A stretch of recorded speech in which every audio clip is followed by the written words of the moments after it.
इसका पैर का चिन्ह पद चिन्ह इतना सुंदर है, वो पुरुष कितना सुंदर होगा। वही पैरों के चिन्ह का पीछा करते करते शूर्पणखा पहुंच गए राम जी की कुटिया के निकट। देखती रुचिर रूप धरि प्रभु पै जाहि। शूर्पणखा बड़ा सुंदर भेष बनाए। किसका? सुंदरी।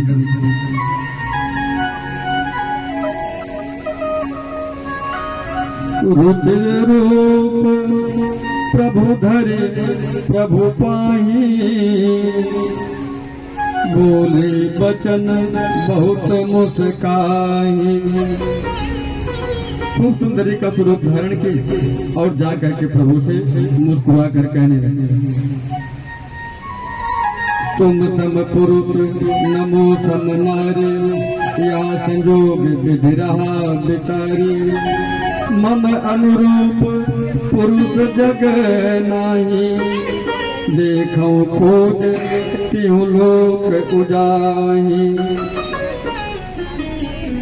आप सबको बिना कोई अगर बहुत मुस्कुराते हुए मिले सावधान हो जाइए। प्रसन्नता अच्छी चीज है, लेकिन बहुत मुस्कुराना कोई कारण है, कोई घटना भी घटी कर सकती है। शूर्पणखा मुस्कुराते हुए भगवान के निकट पहुंची और बोली कि मैं तीनों लोगों से भ्रमण करते हुए आ रही हूँ और देख रही हूँ कि ना तो मेरे समान कोई सुंदर स्त्री है और ना आपके समान कोई सुंदर पुरुष है। हाँ? बड़ी है। अच्छा, आप भी तो मेरे अनुरूप सुंदर नहीं है, लेकिन थोड़ी सुंदरता आपके अंदर है। हाँ? चलिए विवाह कर लेते। और विधाता ने बड़ी अच्छी रचना बनाई जा रही है।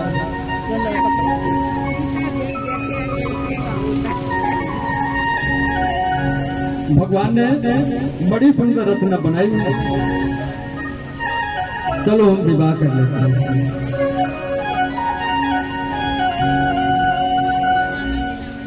शूर्पणखा की इस बात को सुन करके ना राम जी सीता जी की तरफ निहारते कहते हैं, मेरा तो ब्याह हो चुका है।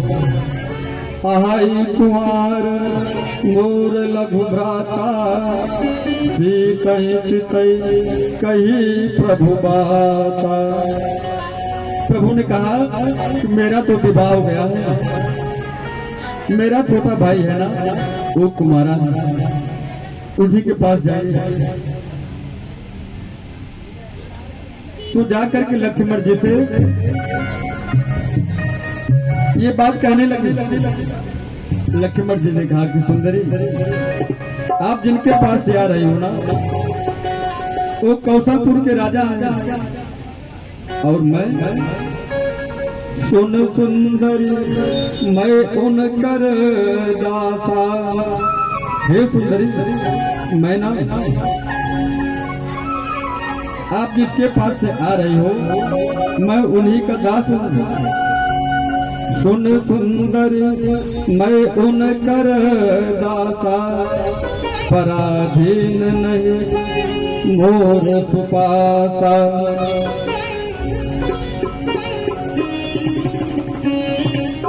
आप जिनके पास से आ रहे हो वो कौशलपुर के राजा हैं। वो चाहे जो करे उनको सब अच्छा लगता है, लेकिन मैं उनका दास हूँ, सेवक हूँ। यदि उनसे आप विवाह करोगे तो रानी बनकर रहोगे। हाँ हाँ। और यदि मुझसे आप विवाह करोगे तो मैं सेवक हूँ, दासी बनकर रहूंगी। अब तुम ही निर्णय कर लो कि रानी बन के रहना है कि दासी बनकर। शूर्पणखा तुरंत बोल पड़ी, नहीं रानी बनकर। जब रानी बनकर रहना है तो जाओ उन्हीं के पास। वो कौशलपुर के राजा हैं, उन्हीं से विवाह करा। कपड़ा मैचिंग है ना। शूर्पणखा आई। राम जी ने फिर शूर्पणखा को समझाने का प्रयास किया कि जानते हो वो दास नहीं है, पूरी जो लक्ष्मणपुरी है ना, लखनऊ, आज जो लखनऊ के नाम से जानी जाती है वो पहले लक्ष्मणपुरी के नाम से जानी जाती है। लक्ष्मण जी उसी लखनऊ की देख रेख करते थे। उड़ गया। जाइए लक्ष्मण जी के पास, अब फिर लक्ष्मण जी के पास गई। लक्ष्मण जी ने उसके ऊपर क्रोध किया, हे सुंदरी, जो लज्जा को त्याग करेगा वही तुम जैसे स्त्री से विवाह करेगा। लक्ष्मण जी के अपमान जनित वचन को सुनकर शूर्पणखा से रहा नहीं गया, वो चल पड़ी फिर भगवान की तरफ, सीता जी की तरफ क्रोध करके दौड़ी। प्रभु ने सीता जी को भयभीत देखा। प्रभु ने लक्ष्मण जी को इशारा किया, क्या दिखाए? आकाश। आकाश माने नाम, और फिर क्या दिखाए? 4 अंगुली।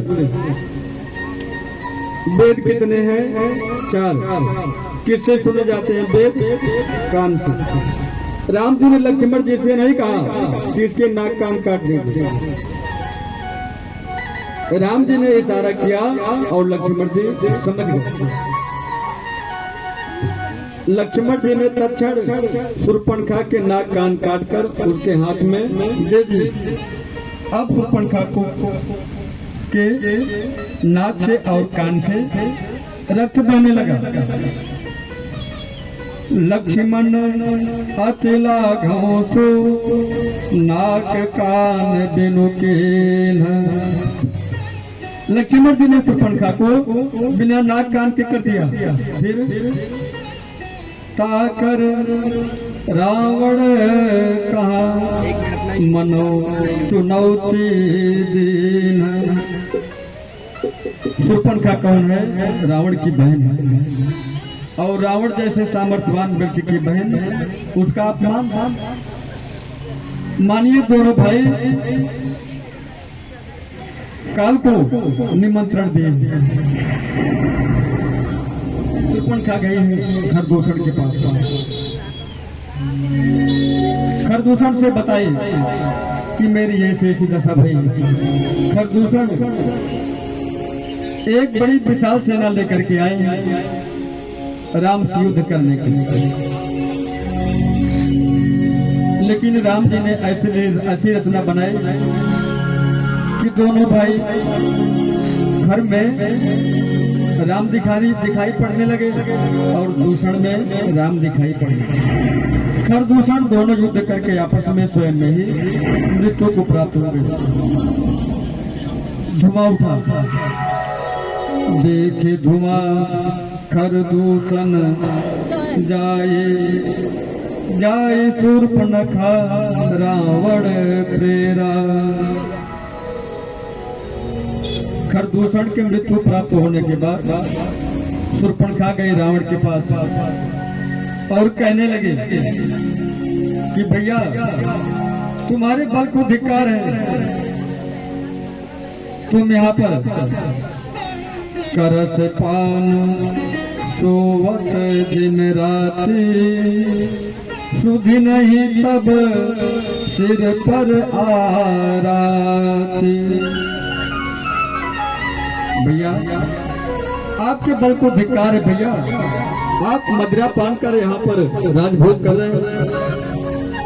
तुम्हारे ही नगर में जो राजकुमार आए हैं उन्होंने मेरी ये दशा कर दी। मेरी